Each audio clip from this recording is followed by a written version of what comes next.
Hey everyone, in recent days you have seen lots of new mobiles, basically Android mobiles, are launching with a feature called virtual RAM or expandable RAM or extended RAM, whatever name they will say, but this is called a virtual RAM. So in this particular video, I will talk about everything in details about virtual RAM, how the virtual RAM works, will this virtual RAM actually in reality will help your phone to power up and improve performance using virtual RAM or not, or all this virtual RAM hype is just a marketing strategy. So let's get started.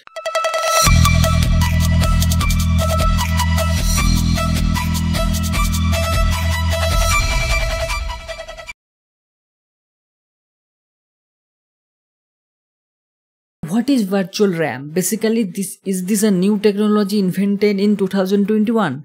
Answer is absolutely no. Why? Because if you use Windows OS, if you go to the performance tab, there is already a feature is there called page size or page file size. This is absolutely a virtual RAM. So in Windows, there is already virtual RAM which is implemented long times ago. So what is virtual RAM? This is virtual RAM is called when your memory or the RAM, basically the volatile memory is going to be full, you cannot launch a new app. To launch a new app, the old app will be deleted or removed for your RAM. So if you open that app again, it will start from the beginning. For example, in terms of computer, if you open 10 apps and in the last you have opened Microsoft Office. So as soon as you open Microsoft Office, it will see that your RAM is almost full. So what Microsoft or the Windows will do, kernel will remove the first app which is here is Google Chrome from your RAM. So if you are typing anything in Windows, in Microsoft Word, you can write and it will work. But if you switch back to the Google Chrome, you will see that the page will again loading from the beginning and white screen will open first and it will start loading. You will see that I have opened the page earlier, but why it is reloading? Because it has been removed from your RAM. To solve this problem, Microsoft or Windows introduced this kind of paging, which is basically a virtual RAM. What it will do, it will keep a copy of those Chrome stage or the file or the page whatever opened in Chrome in your hard disk. So as soon as you switch back to the Chrome, it will not start from the beginning. What it will do, it will try to fetch the saved position, the app or basically the Chrome from your hard disk, and it will display from that position and it will bring back to your RAM. So it will bringing first, what it will do, first it will copy your RAM state to hard disk, saving the state, and when you're reopening the old app, it will again copying back from hard disk to RAM and it is displaying the browser. So this is basically the working of virtual RAM. And if you use Linux distros like Mint, Fedora, Ubuntu, any Linux distros, there is by default option is activated, is called swap memory or swap. So that's exactly same thing is being done inside Linux, that is called swap memory, which is it called in Windows paging, and in Android it is calling the virtual RAM. So again, swap memory is a partition where the Linux OS is being saved, or the file or the process, full process is being saved in your hard disk or SSD if your memory or RAM is going to be full, so that you can get back to the stage or the position where you left on that particular app. Linux and Android both work in Linux kernel. So why till now it is not been used in Android mobile?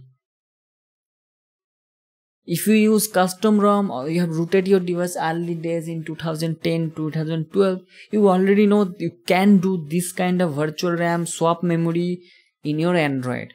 But it is not at all by default coming in your mobile. But right now in 2021, this company thought, okay, we have no feature to introduce, everything we have done. Now let's talk about the swap memory and introduce is as a virtual RAM. So why Android not implemented it?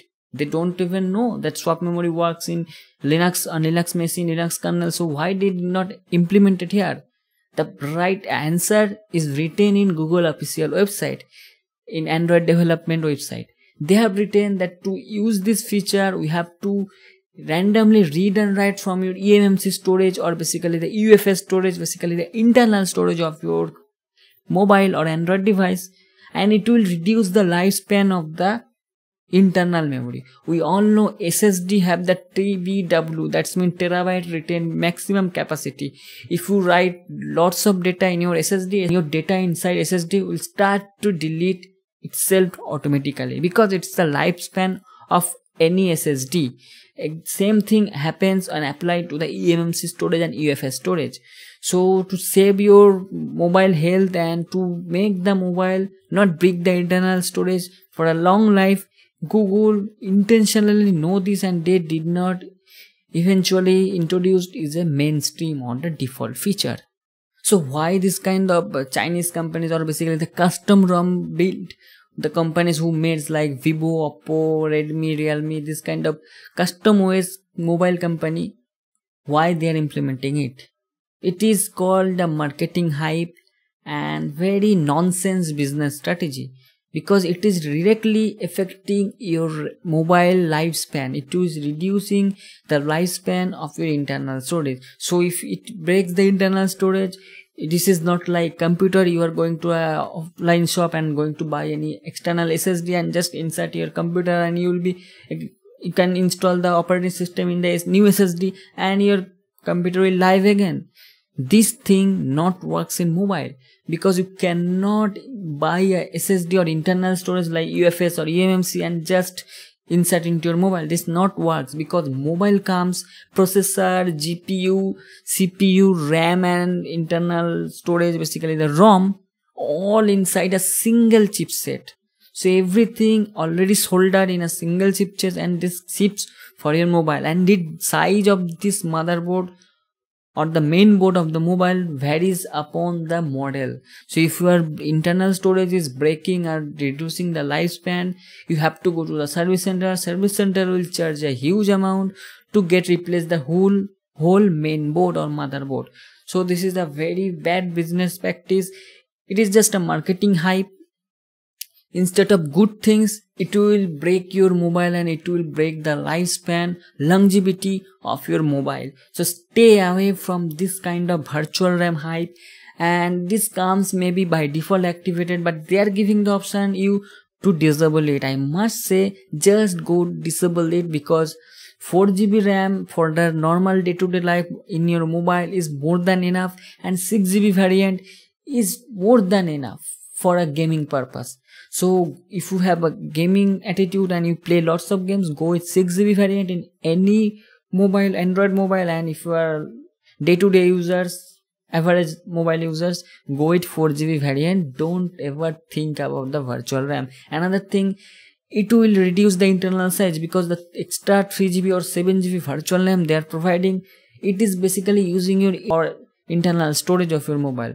Saying one experience, only 3 or 4 months will be my SSD is old. I was using around 10 GB virtual RAM in my Windows 10, and after 3 or 4 months I see that 96% health is there. So 4% health of my SSD already decreased within just 3 or 4 months, and I have not used lots of things, but still it is reducing because of this virtual RAM. So instead of using virtual RAM, I must say spend a little more money, buy another RAM, insert in your device if you are using desktop or laptop, and that's it. Because it will break your device internal storage, you will lose the data, and as well as you have to buy another storage after 3 or 4 years. So it is better to already buy a RAM. The RAM will not be damaged within 3 or 4 years. That's all in this video. Do let me know in the comment section if you use this kind of virtual RAM on your mobile or not, and do you like this kind of concept, virtual RAM? Will it really helpful for the user or just a marketing hype? As I think so.